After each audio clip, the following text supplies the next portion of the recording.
Hola, mi nombre es Berenice Rivera Centurión, estudio la licenciatura en Nutrición Aplicada en la Universidad Abierta y a Distancia de México. Esta es mi actividad 1, clasificación de tejidos de la asignatura Anatomía y Fisiología 1.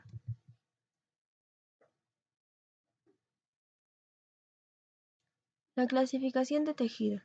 Un tejido es el conjunto de células que poseen el mismo origen y tienen una forma parecida. Funcionan en asociación para desarrollar actividades especializadas. Según Ferrer, un tejido es la masa orgánica formada por la asociación de un orden constante de células y elementos de ellas derivados, con características generales semejantes. Existen tejidos animales y tejidos vegetales. En este caso hablaremos de los tejidos animales, considerando que tenemos los mismos tejidos. La clasificación de estos tejidos son el tejido conectivo, el epitelial, el muscular, el nervioso y el sanguíneo. El tejido conectivo se divide en tres: el tejido conectivo fibroso, el tejido cartilaginoso y el tejido óseo. El tejido conectivo fibroso son células de forma estrellada separadas por la matriz conformada por colágeno que unen o enlazan diferentes órganos. Este tejido forma tendones y ligamentos que hunden los músculos al esqueleto. El tejido cartilaginoso son células pequeñas separadas por la matriz. Este tejido es fundamental para el sostén de los organismos, puesto que es la base de la formación del esqueleto de los vertebrados. Un ejemplo de donde se encuentra este tejido es la nariz y las orejas. El tejido óseo es un conjunto de células separadas por una matriz denominada oseína, que es rica en fosfatos y sales de calcio. Este tejido tiene en función el sostén del organismo y la protección de los órganos de la cabeza y el tórax. El tejido epitelial son células que se caracterizan por revestir a los órganos y cubrir la superficie del cuerpo de un organismo. Las células se encuentran juntas. Este se divide en cuatro: en el epitelio ciliar, el epitelio cilíndrico, el epitelio glandular y el epitelio sensorial. El epitelio ciliar son células en forma columnar que presenta cilios. Se encuentra en vías respiratorias, permitiendo limpiar todo lo que pueda dañar los conductos y oviductos. El epitelio cilíndrico son células de forma columnar que se encuentran revistiendo el tubo digestivo. Se especializan en absorber nutrientes y secreción. El epitelio glandular son células cúbicas fundamentales en la síntesis y creación de sustancias mensajeras para el organismo. El epitelio sensorial es un tejido fundamental en la recepción sensorial. Capta los estímulos externos como las células olfativas, gustativas, etc. Se encuentran en contacto con las fibras nerviosas encargadas de conducir el impulso nervioso hacia el cerebro. Aquí tenemos ejemplos del tejido epitelial. Tenemos el simple escamoso, el estratificado escamoso, el simple cuboidal, el estratificado cuboidal, el simple columnar y el estratificado columnar.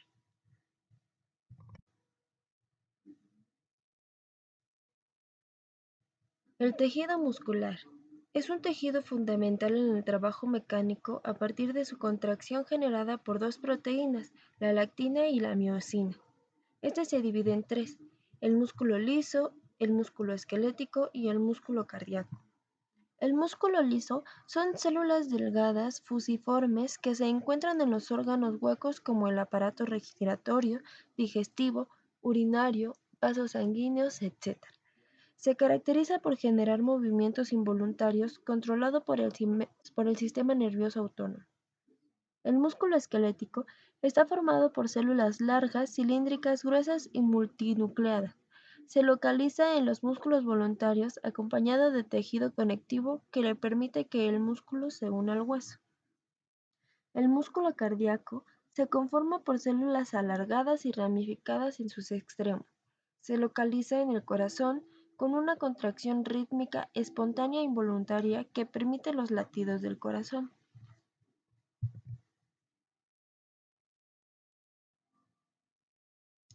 El tejido nervioso son células acompañadas de una sustancia intercelular que están encargadas de coordinar el funcionamiento del organismo. Este se divide en tres: neuronas, fibras nerviosas y células de neuroglía. Las neuronas son células de forma estrellada que están interconectadas y responden a estímulos por un impulso nervioso. Se caracterizan por el axón, que es único y largo, rodeado por una vaina aislante, y las dendritas, que son abundantes y conducen el impulso nervioso del exterior al interior de la célula. Las fibras nerviosas son axones envueltos en su vaina, que permiten la comunicación de los órganos con el sistema nervioso. La célula de neuroglía son las células que le dan sostén y protección a las neuronas. Estas son más abundantes y de menor tamaño que las neuronas.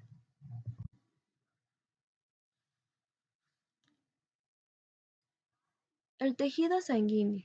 Este se divide en cuatro: los glóbulos rojos o eritrocitos, las plaquetas o trombocitos, los glóbulos blancos o leucocitos y el plasma sanguíneo.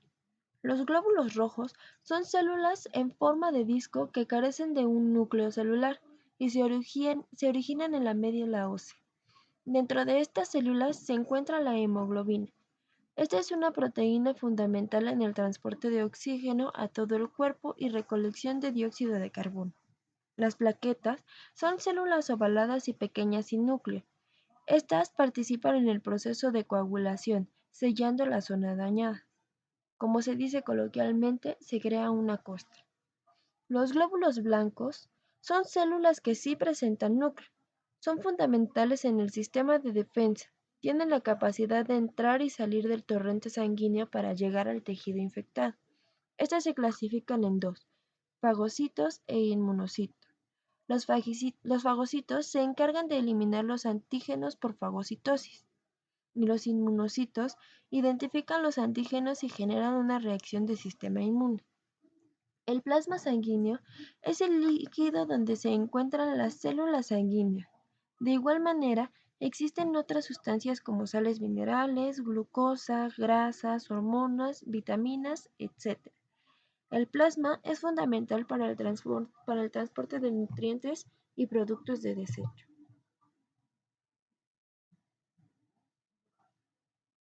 Aquí vemos el tejido sanguíneo.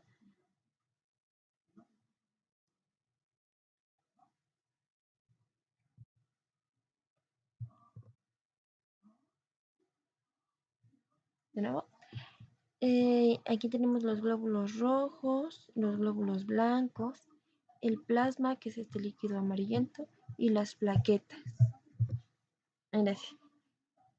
En conclusión, los tejidos son importantes para todo organismo, ya que cada uno cumple con una función determinada para que el organismo funcione en forma adecuada y armónica.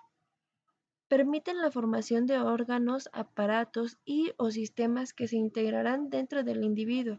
Esta agrupación crea funciones más específicas y especializadas, garantizando una actividad más ordenada, además de presentar diversas funciones debido a su complejidad. Eso es todo y muchas gracias por su atención.